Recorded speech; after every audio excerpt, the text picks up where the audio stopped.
segenap jiwa dan nafas kami memuliakan Tuhan. Hanya Tuhanlah kekasih jiwa kami. Kami sangat bergantung kepadamu dan kami sangat membutuhkan Engkau. Bapa, kami mengucap syukur untuk pagi hari ini. Bersyukur kalau kami boleh sehat. Makasih buat pemeliharaan Tuhan sepanjang minggu ini. Kalau kami boleh ada hari ini, semua karena kemurahan Tuhan. Bapak, pagi hari ini berbicaralah buat kami. Nyatakanlah kehendak-Mu isi hatimu. Berbicaralah lewat kebenaran firman-Mu. Biar kiranya kebenaran itu boleh memerdekakan kami. Hamba-Mu menyerahkan setiap menit-menit ke depan ke dalam pimpinan Roh Kudus sepenuhnya. Biar pewahyuan itu Tuhan berikan kepada kami.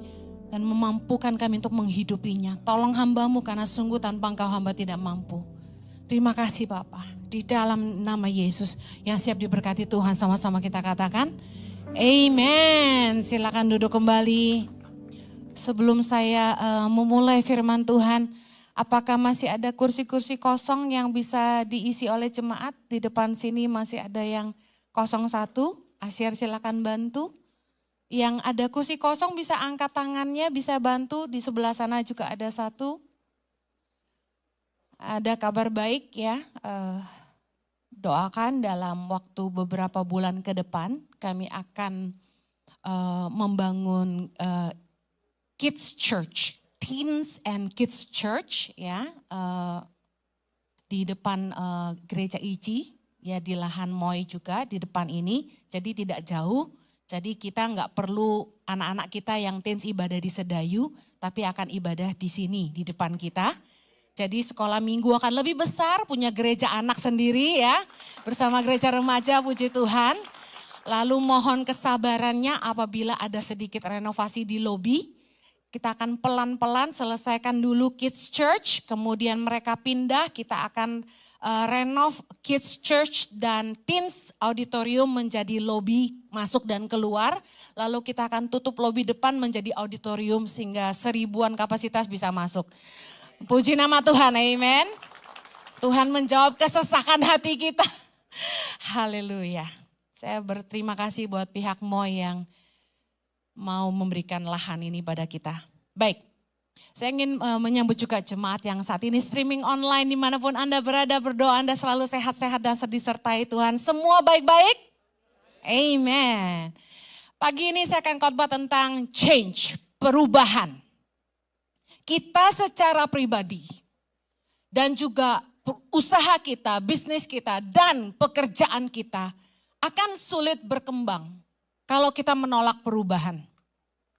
Saya akan kasih contoh. Perubahan dalam bisnis contohnya. Saat ini zamannya digital marketing. Semua menggunakan sosial media, TikTok, Instagram dan lain sebagainya. Perusahaan-perusahaan yang hanya bermain di iklan jalanan akan ketinggalan. Kita harus peka kepada perubahan. Kita nggak boleh menolak perubahan kalau itu membawa kita ke tempat yang lebih baik. Katakan amin. Dalam rumah tangga, contohnya seorang suami selalu bertengkar sama istrinya.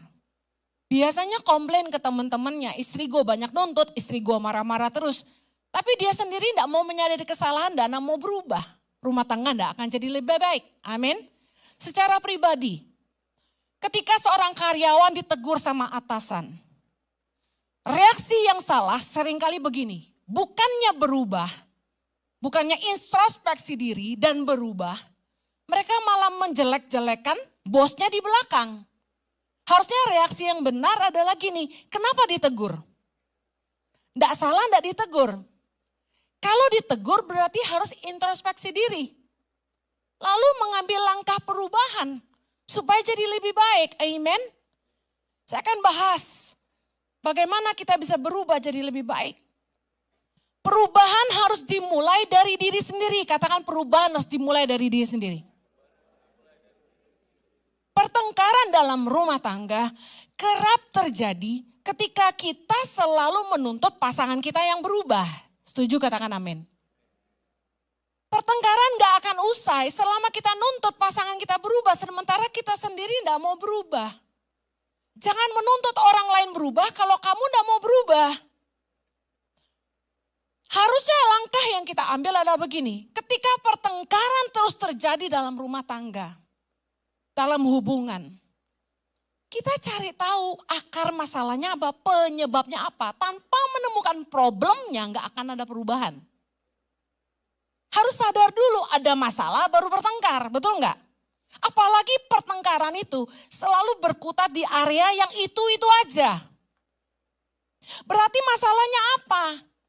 Nah, orang nggak berhenti bertengkar karena nggak mau cari tahu masalahnya dan berubah. Contoh nih, ada suami yang kalau pergi tuh nggak pernah jelas pergi kemana gitu. Bilang sama istrinya, aku pergi. Gak jelas kemana. Lalu pulang pagi. Istri jelas marah, insecure, cemburu, betul nggak? Apalagi kesannya sibuk terus dan gak punya waktu buat keluarga. Boro-boro telepon istri ngabarin aku ada di sini. Boro-boro pulang tepat waktu. Gak pernah makan malam sama anak. Kalau ketemu anak bisanya marah-marah. Kamu kok gak belajar main game terus? Tapi sebagai papa gak pernah ada di rumah. Nah, suami komplain, istri cemburuan, istri insecure. Loh, gini, kepercayaan perlu dibangun. Saya ini akan kasih contoh kanan dan kiri. Jangan takut, bapak-bapak tidak lagi diserang. Ya. Jadi ini contoh aja. Suami pergi nggak jelas kemana terus pulang pagi. Terus istri nggak boleh marah, ya nggak bisa. Kalau mau kemana harus pamit, harus jelas. Suka-suka gua, istri kok suka ngatur gitu kan suami kan gitu ya. Lah menikah itu bukan lagi dua tetapi satu.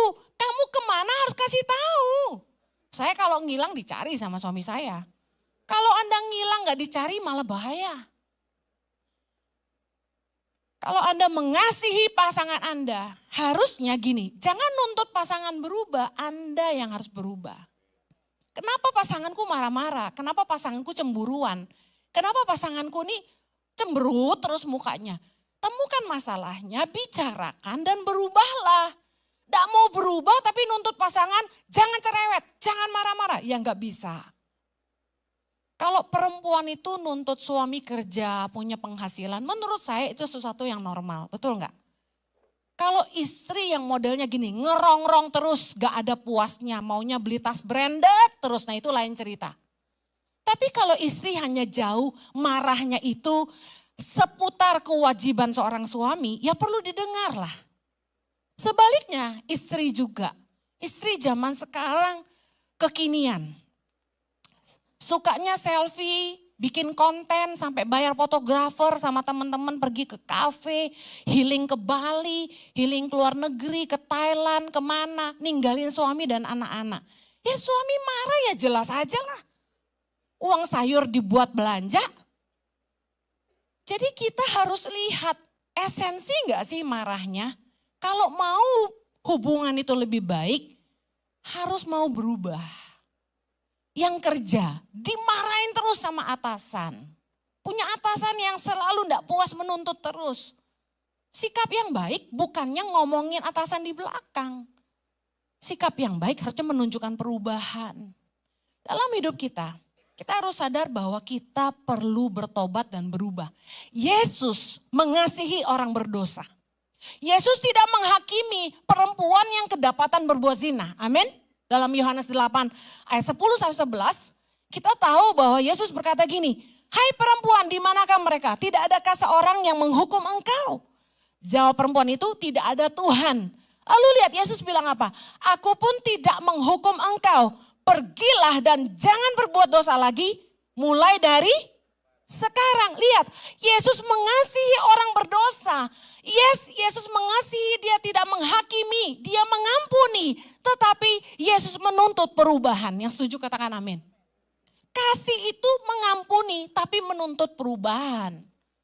Kalau cuma minta maaf, saya pernah bilang gini ya, ada slogan yang berkata, kata maaf begitu mudah diucapkan, orang gampang minta maaf. Tapi bikin salah terus. Buat apa minta maaf kalau bikin lagi? Setuju? Jangan senggol-senggol terus suaminya. Nanti saya dibenci suami-suami. Yesus menuntut perubahan dalam hidup kita. Katakan amin. Yesus mengasihi kita. Dia tidak menghakimi tapi dia mengampuni kita. Tapi kita harus menunjukkan pertobatan. Saya ingin kita lihat dalam Yohanes 5. Penyembuhan pada hari Sabat di kolam Betesda. Ayat yang kedua kita baca, Yohanes 5 sama-sama. Di Yerusalem dekat pintu gerbang domba ada sebuah kolam yang dalam bahasa Ibrani disebut Betesda. Ada 5 serambinya, dan di serambi-serambi itu berbaring sejumlah besar orang sakit. Orang-orang buta, orang-orang timpang dan orang-orang lumpuh yang menantikan goncangan air kolam itu. Sebab sewaktu-waktu turun malaikat Tuhan ke kolam itu dan menggoncangkan air itu. Barang siapa yang terdahulu masuk ke dalamnya sesudah goncangan air itu menjadi sembuh. Apapun juga penyakitnya. Ayat kelima. Di situ ada seorang yang sudah 38 tahun lamanya sakit. Ayat 6. Ketika Yesus melihat orang itu berbaring di situ dan karena ia tahu bahwa ia telah lama dalam keadaan itu, berkatalah ia kepadanya, "Maukah engkau sembuh?" Jawab orang sakit itu kepadanya, "Tuhan, tidak ada orang yang menurunkan aku ke dalam kolam itu apabila airnya mulai goncang. Dan sementara aku menuju kolam itu, orang lain sudah turun mendahului aku." Ayat 8, kata Yesus kepadanya, "Bangunlah, angkatlah tilammu dan berjalanlah." Dan pada saat itu juga sembuhlah orang itu, lalu ia mengangkat tilamnya dan berjalan. Tetapi hari itu, hari Sabat, lompat ke ayat 14. Kemudian Yesus bertemu dengan dia dalam bait Allah, lalu berkata kepadanya, "Engkau telah sembuh, jangan berbuat dosa lagi, supaya padamu jangan terjadi yang lebih buruk." Lihat, kemungkinan besar orang yang sakit selama 38 tahun ini, selama hidupnya dia banyak bikin dosa. Makanya Yesus berpesan sama dia, "Engkau telah sembuh, jangan berbuat dosa lagi, supaya padamu jangan terjadi yang lebih buruk." Penyebab beberapa penyakit, yang pertama karena gaya hidup yang tidak sehat. Yang kedua mungkin genetikal tapi juga dipicu oleh penyebab orang stres misalnya. Ya, gaya hidup sekali lagi tidak sehat. Tapi juga mungkin karena dia banyak bikin dosa. Contoh HIV disebabkan karena orang suka main seks bebas. Nah, Yesus berpesan, kamu sembuh, jangan bikin dosa lagi. Mujizat terjadi dalam hidupnya, tapi Tuhan mau dia bertobat. Dalam hidup kita juga sama. Anda yang pernah sakit dan disembuhkan Tuhan, bertobat. Jangan bikin dosa lagi. Yesus berpesan, jangan terjadi yang lebih buruk. Banyak orang tuh kalau udah disembuhkan Tuhan, bukannya bertobat malah bikin dosa. Akan terjadi yang lebih buruk, Yesus bilang. Nah, pertanyaan saya gini, kenapa ya gak ada orang yang mau nolong orang itu selama 38 tahun? Saya mau tanya, 38 tahun tuh lama gak? Lama sekali loh. Dan dikatakan dia di situ 38 tahun menunggu goncangan air. Kebayang gak guys dalam hidup kita? Loh kok 38 tahun gak ada yang mau bantu dia ya? Kita pasti menghakimi orang-orang itu gak punya belas kasihan. Kok gak ada yang menolong dia, betul gak? Kemungkinan terbanyak, terlalu banyak yang sakit, semua orang rebutan. Biasanya kalau udah lapar, sakit, orang gak mikir orang lain. Selamatin diri masing-masing, setuju? Contoh ada bencana, kita pusingin orang, kita selamatin diri sendiri, pasti kan gitu. Kemungkinan terbesar itu, banyak yang sakit dan semua orang mau sembuh. Dan kesempatan untuk sembuh hanya ketika ada goncangan air. Jadi orang gak mikirin dia, mikirin diri sendiri. Yang kedua, saya berpikir kemungkinan semasa dia sehat, dia banyak berbuat salah kepada teman-temannya. Berbuat salah kepada keluarganya. Kenapa sampai gak ada keluarganya yang mau bopong dia, cemplungin ke air itu? Gak ada istrinya yang mau bopong dia. Berarti mungkin selama dia sehat, dia banyak bikin salah, melukai orang-orang di sekitarnya, teman, keluarga, bahkan pasangannya. Mungkin dia hidup dalam dosa, karena Yesus kan bilang jangan berbuat dosa lagi, betul gak? Kemungkinan terbanyak dia banyak bikin dosa selama menikah dengan istrinya, mungkin dia selingkuh terus. Melukai hati istrinya. Istrinya kepahitan, disumpahin mati malah iya. Jadi bukannya ditolong, dia dibiarkan. Ini loh peringatan. Selama sehat, tolonglah orang-orang di sekitarmu. Baiklah sama orang-orang di sekitarmu. Jangan jahat. Tuayannya apa? Dijauhin orang. Saya sedih loh ngelihat orang meninggal sendirian. Kami kan banyak ada ibadah kedukaan ya. Sedih ngelihat gak ada yang datang tuh sedih. Berarti selama hidupnya nih orang kurang berdampak. Sampai yang datang cuma yang terpaksa datang gak enak gitu. Ingat, jangan sampai melukai orang-orang di sekitarmu selama kamu sehat. Nah, mengapa selama 38 tahun pemikiran saya lagi. Ini saya suka mikirin firman Tuhan tuh sedalam itu. Dia gak minta maaf aja. Saya mau tanya 38 tahun katakan dia berbuat salah begitu banyak. Bisa enggak dia minta ampun? 38 tahun mau enggak rendah hati untuk minta ampun? Harusnya bisa kan? Minta ampun, minta tolong, bisa enggak? Kenapa enggak? Nah, saya belajar pewahyuan yang Tuhan kasih kemarin gini. Orang itu enggak akan berubah kalau enggak menyadari kesalahannya. Orang dia enggak merasa salah, kenapa harus minta maaf? Orang akan sulit berubah. Yang pertama nih, orang gak bisa berubah kenapa? Karena enggak merasa salah. Anda enggak akan bikin perubahan dalam hidupmu kalau kamu enggak merasa punya masalah. Ingat gak kejadian orang yang sakit lumpuh ditilam, yang dibantu sama 4 temannya turun dari atap? Yang tahu cerita ini angkat tangan? Yang gak tahu nanti di rumah baca, kita gak punya waktu. Markus 2 ayat 1 sampai 12 orang lumpuh yang disembuhkan. Dia sakit, lumpuh, di atas tilam, mau dibawa ke bait Allah untuk disembuhkan Yesus. Karena saking penuhnya pintu bait Allah gak bisa masuk. Temannya 4 orang gotong dia ke atap. Saya mau tanya, naik ke atap itu susah gak? Susah, tapi 4 temannya ini gotong dia ke atap. Bahkan bongkar atapnya demi apa? Nurunin dia ke bawah. Itu butuh effort yang besar, setuju? Cuma orang yang sungguh-sungguh mengasihi Anda yang akan lakukan itu untuk Anda, setuju enggak? Kalau kamu sakit, orang nangis, orang mau urus kamu, berarti kamu sangat-sangat luar biasa selama kamu sehat. Kamu sangat berguna, amen? Nah beda banget kejadiannya sama orang ini, 38 tahun gak ada yang mau bantu dia. Apa yang membuat orang sulit berubah? Yang pertama tadi karena enggak merasa salah. Yang kedua, victim mentality. Merasa dia yang jadi korban. Victim mentality adalah enemy. Mental korban adalah penghambat pertobatan. Saya ulangi, mental korban adalah penghambat pertobatan. Ketika Yesus bertanya kepada orang yang sakit selama 38 tahun ini, maukah engkau sembuh? Dia jawabnya apa? Dia malah nyalahin orang. Tuhan, gak ada orang yang menurunkan aku ke kolam itu ketika airnya bergoncang. Sementara airnya goncang udah ada keduluan orang lain aku. Gak ada yang mau bantu aku. Lihatin. Padahal Yesus tanya apa? Maukah engkau sembuh? Coba dia jawab mau. Pasti dia langsung sembuh.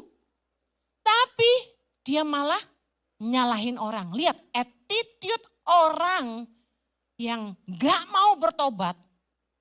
Dia malah sibuk nyalahin orang lain. Bukannya minta maaf. Dia merasa keluarganya yang jahat. Saya lucu banget waktu dengar gini. Ada orang di antara kami yang pinjam uang ke sana sini. Pakai berita bohong. Bohongin saya, bohongin Pak Jojo, bohongin teman-teman di ICI. Demi pinjam uang bikin cerita bohong. Bayangin gembala dibohongin. Bikin ceritanya itu 2 kali bohong. Bukannya tobat, minta maaf bikin bohong. Berita bohong yang lebih besar lagi. Bayangin loh. Oh my God. Tapi cerita ke orang lain beda. Seolah-olah kami yang jahat. Saya diomongin di ICI loh. Kok jadi kita yang jahat? Tuhan Yesus. Kalau orang punya victim mentality, mental korban, tidak akan ada pertobatan. Untuk berubah jadi pribadi yang lebih baik.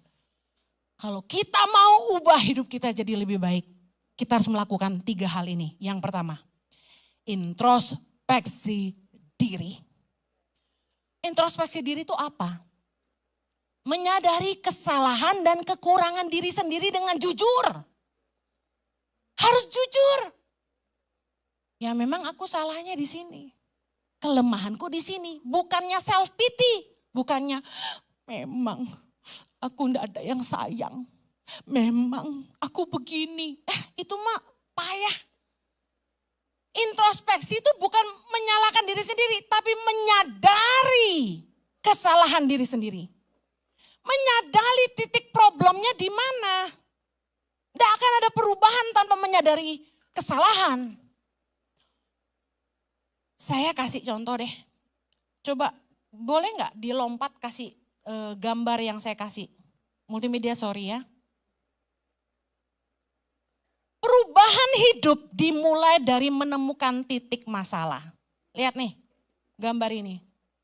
Perubahan tidak akan terjadi kalau kita selalu berpikir, gua nggak salah. Gimana mau berubah kalau ngerasa nggak salah, halo? Orang merasa dia baik-baik aja, kalau merasa baik-baik aja nggak akan berubah, setuju nggak? Makanya nginjilin orang yang dari orok sampai gede itu baik susah. Nginjilin orang yang hidupnya dalam tanda kutip baik-baik saja, itu susah. Karena dia tidak merasa dia butuh Allah. Kalau orang tadinya preman, bandit, banyak dosa, tobatnya gampang. Nangis butuh Tuhan. Tapi kalau dari orok dia baik, setia, murah hati. Emang karakternya bagus gitu. Nginjilinnya susah banget.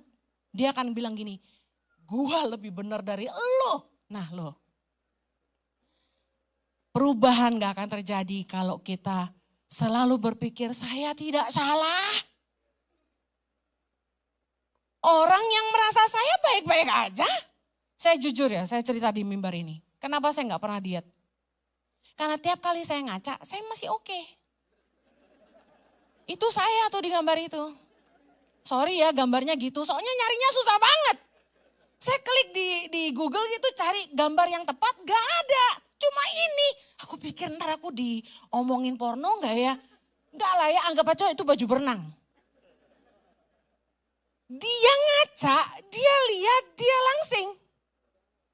Jadi selama ini saya ngaca, kan misalnya saya ngaca tanpa busana saya merasa oh enggak gue gak gendut kok, gue masih fine banget. Molah, perempuan montok. Amin.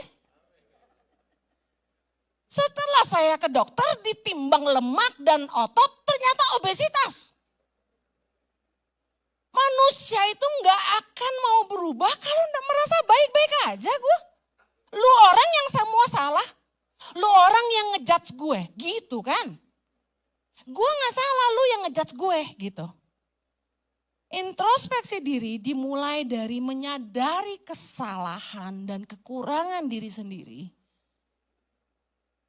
Perubahan hidup dimulai dari menemukan titik masalahnya. Contoh dalam hubungan terjadi konflik. Dengan siapalah? Enggak harus dengan pasangan, bisa dengan orang tua, bisa dengan teman, bisa dengan atasan, bisa dengan anak. Dalam konflik hubungan, coba bertanya pada diri sendiri, kontribusi saya apa dalam masalah ini? Karena it takes two to tango. Enggak mungkin salah satu, pasti salah dua. Kesalahan apa yang saya lakukan sehingga membawa saya kepada masalah hari ini. Contoh, orang sakit kolesterol. Ini kan enggak langsung instan kolesterol ya. Kolesterol sekarang anak-anak muda aja udah banyak yang kolesterol ya. Kenapa hari ini kolesterol? Dimulai dari mana? Kebiasaan cara makan yang enggak sehat kan gitu. Sukanya makan pork belly terus. Pork belly itu hauce. Kemarin saya konsultasi sama dokter, dibilang gini, makan daging babi boleh asal yang tidak ada lemak. Itu hauce dok, saya bilang. Atos. Kita beli daging sapi yang sengkel, ada ototnya dikit lebih enak. Betul? Sop buntut enak gak? Banyak lemak. Tapi enak. Gak sehat. Harusnya kita ngeluarin lemak dari tubuh. Bukannya masukin lemak ke dalam tubuh. Kecuali beberapa lemak yang bagus ya. Ini ada jemaat loh dokter. Ternyata saya periksa ke dokter kemarin. Dia jemaat ICI. Malu saya. Jadi tahu berat saya berapa. Dia bisa lihat perut saya. My God.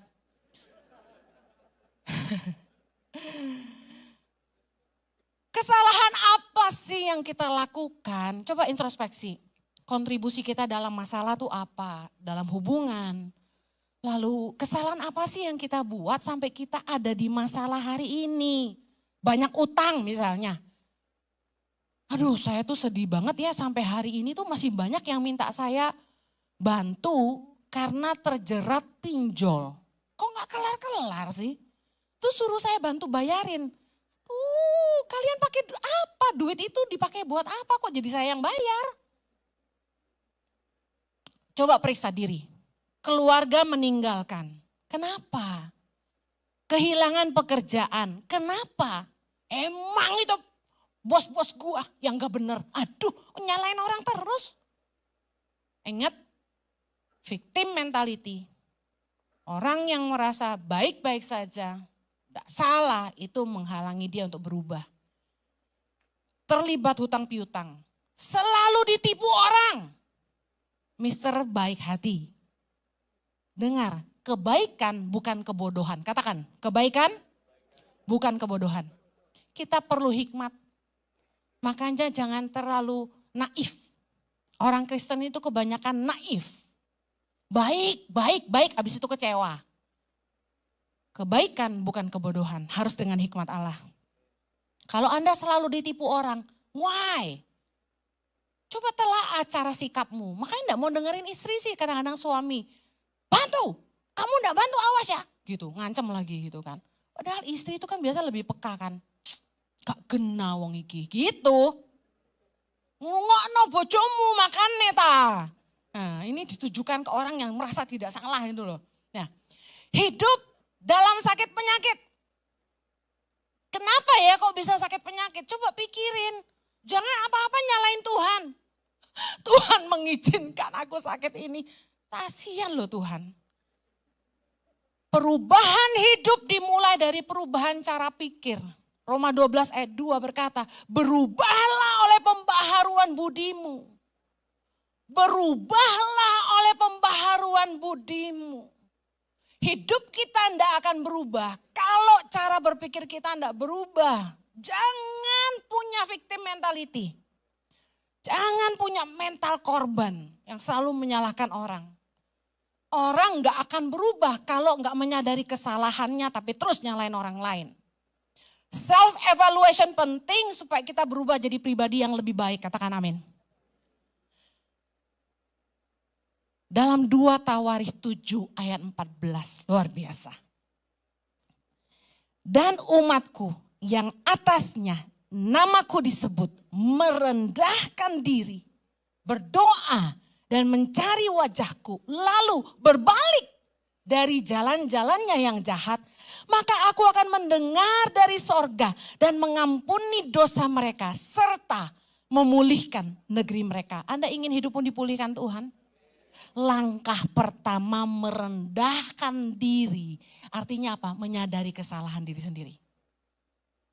Kemudian berbalik dari jalan-jalan yang jahat. Percuma kita doa-doa kalau nggak ada perubahan hidup. Percuma. Kita nggak akan ngalamin pertolongan Tuhan, nggak akan ngalamin pemulihan tanpa pertobatan. Yang setuju katakan amin. Kunci perubahan hidup adalah kerendahan hati untuk bertobat dan berbalik, dalam kata lain mau berubah. Kalau Anda ingin berubah, akui dulu masalahnya di mana. Contoh dalam keuangan. Terlalu boroskah? Gaya hidupmu berlebihankah? Lebih besar pengeluaran daripada penghasilankah? Kalau sampai itu terjadi, ayo buat perubahan. Sadari dulu kesalahannya di mana. Dalam cara berbisnis, pemimpin Selama ini nggak punya pengertian sama karyawan, nggak peduli sama karyawannya, orientasi selalu pada keuntungan, nggak pernah bangun hubungan. Ini kesalahan. Ayo sadari ini kesalahan.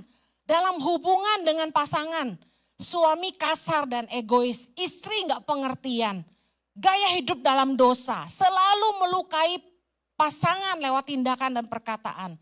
Ini kesalahan. Dalam hubungan dengan keluarga, orang tua bicara kasar sama anak, selalu melukai anak-anak, tidak ada pengertian, tidak pernah spend time. Dalam cara memperlakukan orang lain, mungkin dalam pertemanan, apakah Anda selalu mementingkan diri sendiri, merugikan orang lain, aji mumpung. Dalam cara hidup yang salah, apakah tidak hidup sehat, apakah makan berlebihan, apa enggak pernah olahraga, apakah main terus gak mau kerja, buang-buang waktu, bangun siang, tidur subuh.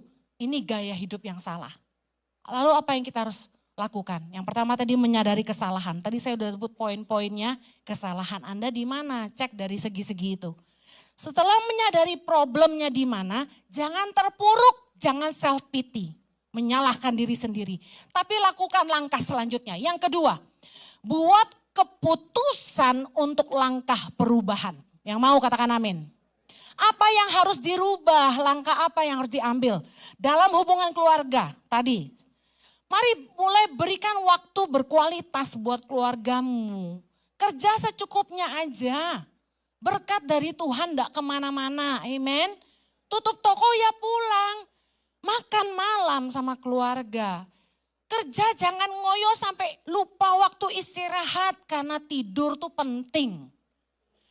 Jangan sampai begadang tengah malam main handphone terus. Kalau bisa tuh bangun budaya kalau sudah di rumah itu ada waktu bersama keluarga Anda enggak pegang handphone. Kalau saya punya suami yang pegang handphone terus gitu saya juga marah ya. Saya maunya dia ada waktu sama anak sama saya jangan pegang handphone. Tataplah wajahku selagi aku muda. Nanti aku peyot baru kamu sadar. Dalam hubungan dengan pasangan. Apa yang harus dirubah? Yuk belajar setia. Tinggalkan selingkuhan. Goodbye my love. Kalau terlanjur punya anak gimana? Tanggung jawab dinafkahi. Tapi hubunganmu harus pulih sama istri. Jujur sama istrimu, bertobat tinggalkan. Tinggalkan hidup dalam dosa. Perbaiki komunikasi dalam rumah tangga yang rusak. Mungkin selama ini sama istri kalau ngomong berantem sama suami berantem. Coba perbaiki komunikasi yang lebih benar. Coba lebih lemah lembut gitu. Dalam cara hidup yang salah. Mulai makan sehat nih kayak saya sama suami nih. Lagi makan sehat. Kurangi makan gaya-gaya ya. Baru mulai kita lihat hasilnya kayak gitu ya. Kurangi makan berlemak. Mulai olahraga. Badan saya sampai sakit semua gara-gara kardio saudara. Bertobat dari cara hidup yang dosa. Tinggalkan pergaulan yang buruk. Ini berubah hidup. Aduh pergaulan yang buruk merusak. Berhenti buang-buang waktu. Dalam keuangan. Langkah perubahannya apa? Tata kembali keuangan Anda. Yuk coba lihat pengeluaran dan pemasukan lebih besar mana. Mulai pangkas pengeluaran-pengeluaran yang gak perlu. Udah beresin keuanganmu. Bayar hutang. Jangan shopping, puasa ke mall. Jangan liatin IG jualan. Jangan liatin jualan di ini, di itu, platform-platform ini itu. Kalau Anda kekurangan, Anda lihat platform, Anda beli. Pasti. Ini bukannya menjatuhkan usaha bisnis, tapi ini buat orang-orang yang terjerat hutang. Ini perlu dilakukan. Shopping deh, diberhentiin dulu. Bayar hutang-hutang, Bu Heni gak cukup cari kerja tambahan. Istri-istri bantu suaminya cari kerja. Supaya bisa lunasin hutang, yang penting gak jual diri. Dalam cara berbisnis, ayo mulai belajar ngandalin Tuhan, jangan tipu-tipu orang. Bangun bisnis yang jujur, yang bermanfaat buat orang banyak. Jangan demi untung aja ngerugin orang lain gitu loh. Dalam cara memperlakukan orang lain.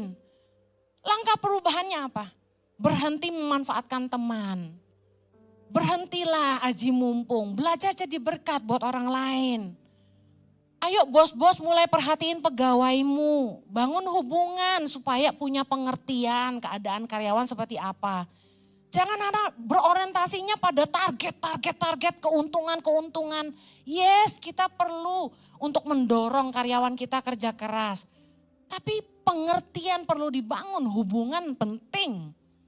Orang itu mau berjuang buat kamu kalau mereka mengasihi kamu. Amen. Kalau dia benci sama kamu, kamu ditipu. Yang terakhir, setelah membuat langkah perubahan, apa yang harus menyadari kesalahan lalu membuat perubahan, yang terakhir, tinggal dalam perubahan.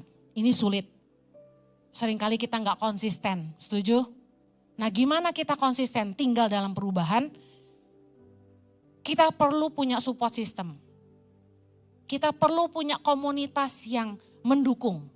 Mulai dari keluarga, mulai dari pergaulan, komunitas komsel, makanya gabung sama Impact Family.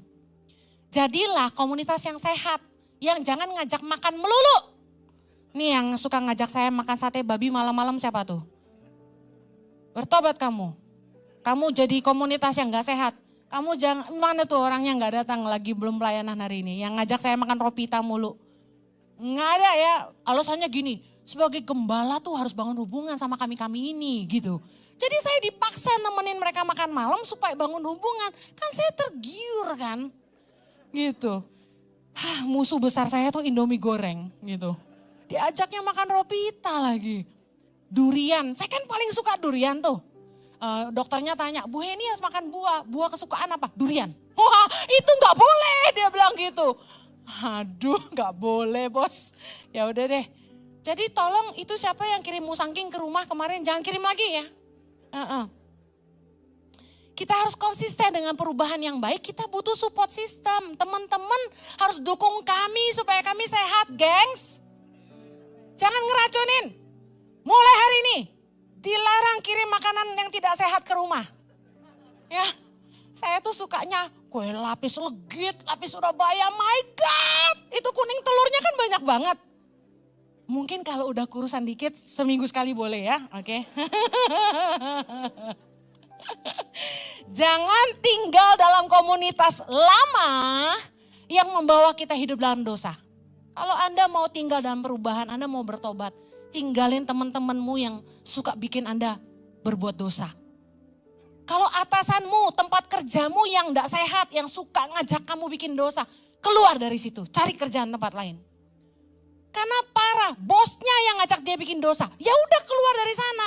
Jiwamu lebih penting daripada kesenangan duniawimu. Gajimu berapa sih dibandingin sama keselamatanmu? Halo? Jangan sia-siakan kasih karunia Tuhan dalam hidupmu. Jangan pakai cara hidup yang lama. Yesaya 52 ayat 11 berkata, menjauhlah, keluarlah dari sana. Janganlah kamu kena kepada yang najis. Keluarlah dari tengah-tengahnya, sucikanlah dirimu hai orang-orang yang menganggap perkakas rumah Tuhan. 1 Korintus 15 ayat 33, janganlah kamu sesat, pergaulan yang buruk merusak kebiasaan yang baik. Kita perlu komunitas yang sehat supaya kita bisa tinggal dalam perubahan. Hidup sehat, rumah tangga sehat. Kalau teman-temanmu enggak peduli, kamu enggak pulang-pulang ngumpul sama mereka, ngopi sama mereka, makan malam sama mereka, hangout sama mereka sampai enggak pulang-pulang ke rumah, lupa istri, lupa anak. Jangan bergaul sama teman-teman itu. Bergaulah sama teman-teman yang peduli.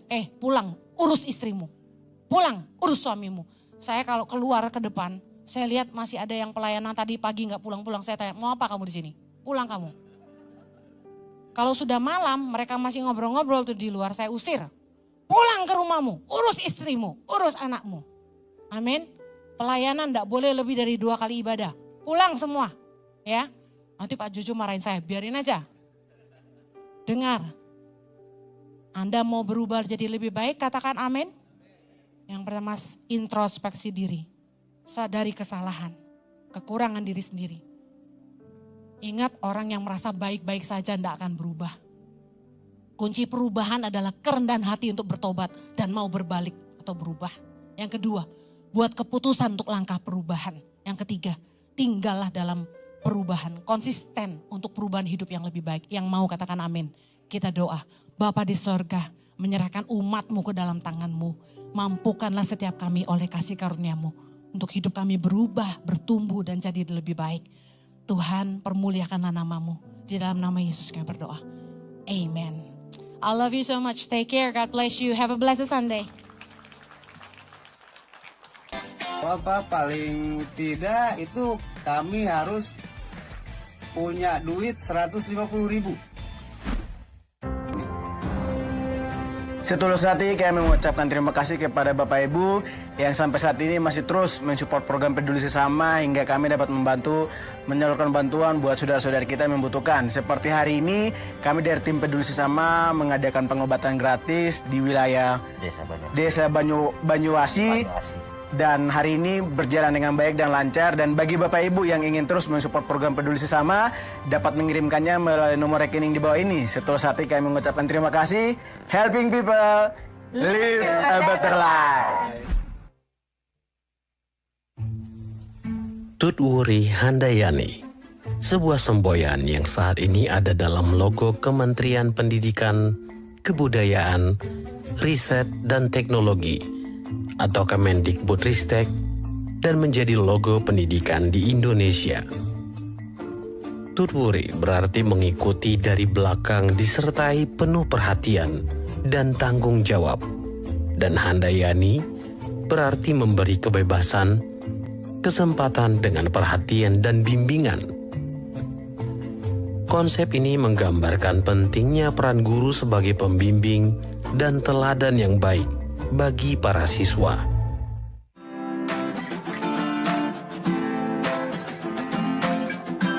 Melvi Prodetus Riwu merupakan salah satu guru pedalaman Tangan Pengharapan yang saat ini bertugas di Feeding and Learning Center Naisunaf, Timur Tengah Utara, NTT.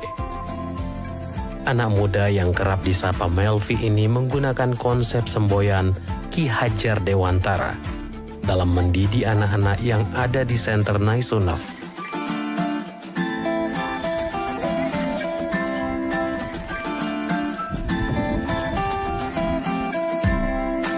Seperti halnya para murid, ia sebagai seorang guru juga terus belajar banyak hal.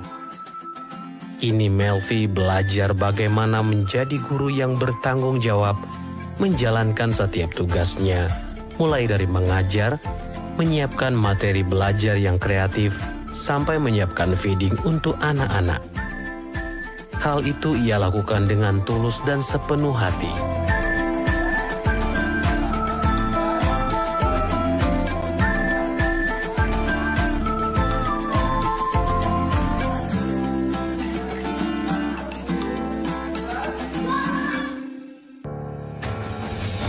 Melvi percaya anak helping people live a better life. Haleluya, saudara diberkati dengan ibadah pagi hari ini. Yang diberkati boleh katakan yes. Iya, haleluya. Dengan segenap hati kami mau menyambut, adakah Bapak Ibu Saudara yang baru pertama kali hadir di ibadah pada pagi hari ini? Boleh lambaikan tangan yang tinggi. Oh, ada di sebelah kanan saya, ada di sebelah kiri saya. Welcome to the family.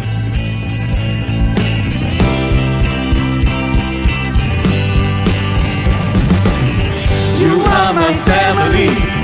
You are my family. You are my family. You are my family. You are my family. You are my family.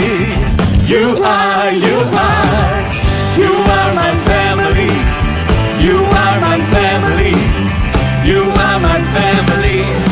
You are my family. Haleluya. Sepenuh hati kami menyambut Bapak Ibu Saudara menjadi bagian dari keluarga besar Impact Community Indonesia.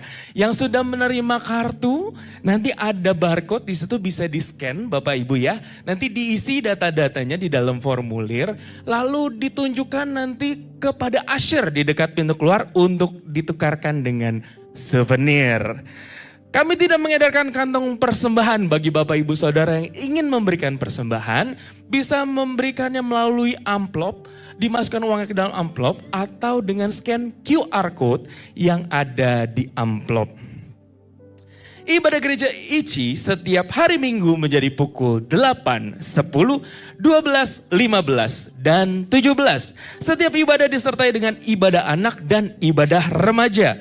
Juga ada Impact Youth setiap hari Minggu pukul 5. Untuk Impact Teens di Hotel Sedayu. Harap Bapak Ibu dapat mengantar menjemput anaknya di Hotel Sedayu.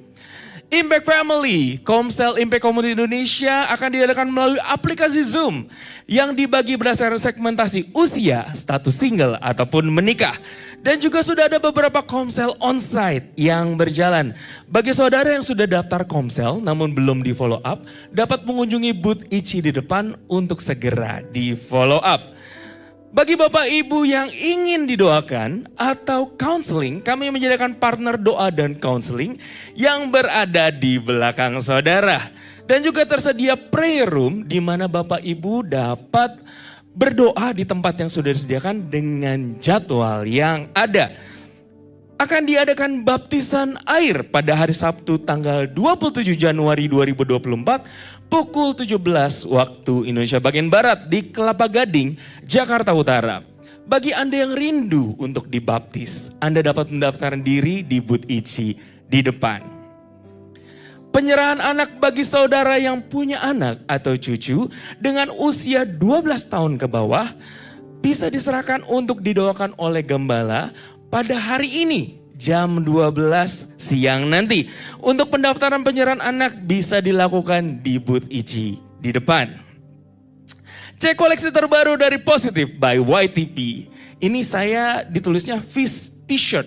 Tapi kalau saya bilangnya ini Lucky Fish T-shirt. Why? Karena di dalam Tuhan semua kita orang-orang yang beruntung. Katakan amin.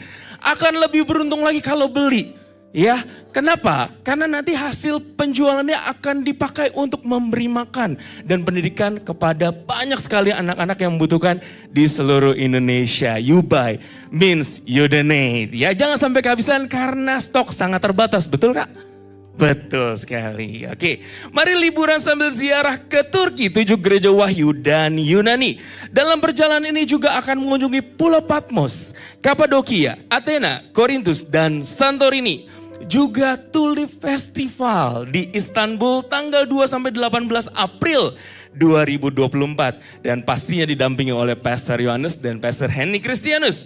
Tempat sangat terbatas. More info Anda dapat menghubungi nomor yang tertera di layar atau dapat mengunjungi booth Kanatur di lobi gereja ICI. Sudah dirilis single terbaru dari ICI Worship featuring Yesu Abraham, Michael Panjaitan, Marlon Bolung dengan judul Bapakku yang Setia. Segera download di music digital platform kesayangan Anda.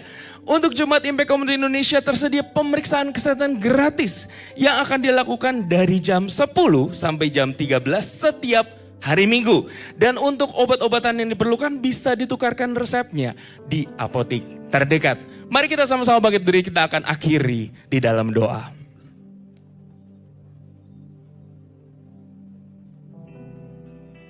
Terima kasih Bapak yang baik, yang kami kenal dalam nama Tuhan Yesus Kristus.